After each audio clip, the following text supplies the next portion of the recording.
Okay, time to reduce the shank. As I referred to earlier, we need to cut the length of this down by about 1/8 of an inch. We're going to do it on a disc sander, and the reason I'm going to show you the detail of this is because it's such a handy technique. You'll find yourself very frequently in the course of repair work having to do similar operations to this and getting things square. And there's a slick way to do it. Most everybody has a machine like this that has any kind of a shop at home, so that part you already know. And there's two things that will really come in handy, two little items and then a technique, and I think you'll like it. One is a little black eraser. I've got probably a dozen of these things. Statler, and they're black and they're hard. They feel almost like they're ceramic, but they're softer than that. They're apparently something used by artists. Anyway, they're not terribly expensive, maybe $1 a piece or something. And I use these a lot for sanding, wrap sandpaper around them, use them for sanding, and for a tool rest because it's got just enough give to avoid bounce and just firm enough for accuracy. This is double-sided tape. Now, it's not the foam core kind. That's a different thing altogether. You don't want the foam core stuff. This is just thin cellophane tape. It just happens to have glue on both sides. So you put a strip of that down on here and then stick this rubber deal down, and you've got a rest that's not going to vibrate, move around, go anywhere, and it allows you to get your hand, your fingers underneath the object that you're sanding, something like this. And why that's important, now if it's a square thing, if it's all, you know, prefab squared up, of course you just take one of these guys and, you know, use it the way it's designed. But if you're going to do this by eye, and a lot of that occurs in this business, then you're going to have to do all these adjustments by looking straight down, getting things lined up left and right, and tilted. And you're going to be doing a lot of this tilting type of action. And here's what I mean. Okay, pretend this is the end of a shank, and you want to shorten it to where this dashed line is. The slickest way I know to do that without going past is as follows. Deliberately cut it at an angle like so, so that what is now shown in red here has been removed. Deliberately go in at an angle, and then doing your very best to get it level. You now, as long as you don't go overboard tipping it the other way, but you go as close to level as your hands and eyes will allow, you use the top as your depth gauge. So your next cut will be something very close to that. And you can then tell by the feel if you need to tweak it just a tiny bit more.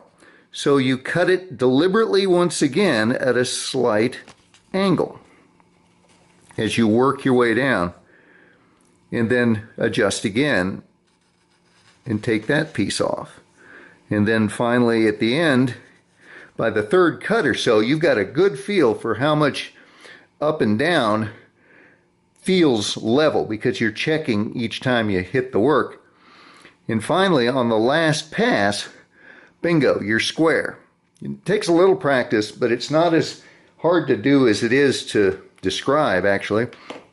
And it's so handy that I thought I'd show you the details, and then actually you can witness the thing in real time. We're going to take this guy down.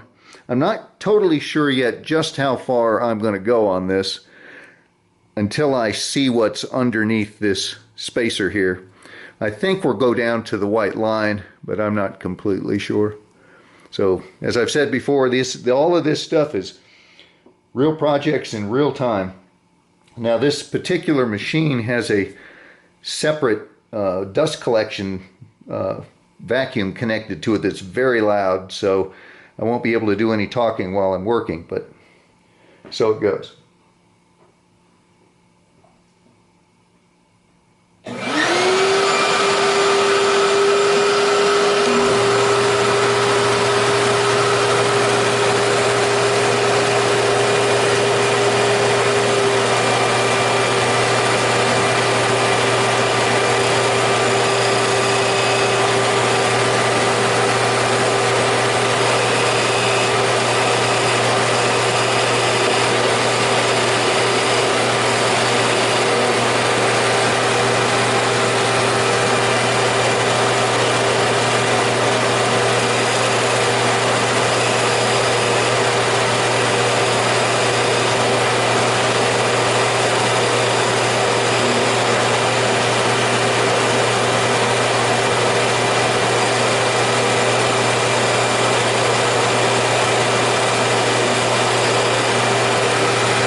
Okay, I decided to stop short of our tape mark, and I think I'll be okay doing that. It's for a geometry reason with the draft hole that I'll explain later, or try to.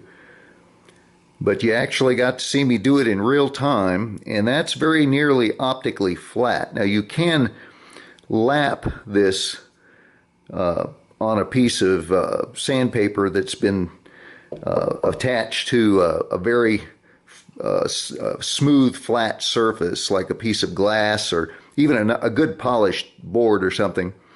But use probably 800 paper would be the coarsest I would use on something like that. And you can get that to where it's accurate to within a 10,000th of an inch of being dead flat, which is what we want when we're going to attach the piece of horn to it. Anyway, I went past that deep chip. Remember, it had a gouge out of there, and as soon as I got past that, I thought we're looking pretty good.